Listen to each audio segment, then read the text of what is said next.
চলো নিমন্ত্রণ বাড়ি মেনুতে কী কী ছিল তোমাদের সাথে শেয়ার করি। প্রত্যেকের জন্য এক বোতল করে মিনারেল ওয়াটার, তার সাথে এখানে পড়ে গেল প্লেটের উপর ছিল টিস্যু পেপার আর একটা করে হজমোল্লা।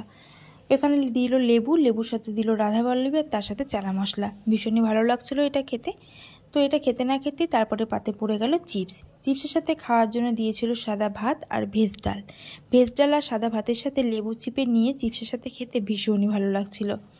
তো এটা খাওয়া শেষ হতে না হতে এখানে দিয়ে দিয়েছিল পটল চিংড়ি। আমি যেহেতু চিংড়ি মাছ খাই না তাই আমি এটা নিইনি, তবে মায়ের থেকে তোমাদের সাথে এটা আমি শেয়ার করে দিলাম। তো এটার পরে মেনুতে ছিল ফ্রেশ বড় বড় পাবদা মাছ। পাবদা মাছের সাথে একটু গ্রেভি দিয়ে কিছুটা ভাত আমি মেখে খেয়ে নিলাম। এটার পরে ছিল কাতলা মাছ। কাতলা মাছটাও আমি কিন্তু নিইনি। আর এখানে শেষ পাতে ছিল আমের চাটনি আর তার সাথে পাঁপড়। চাটনিটা ভীষণই ভালো লাগছিল।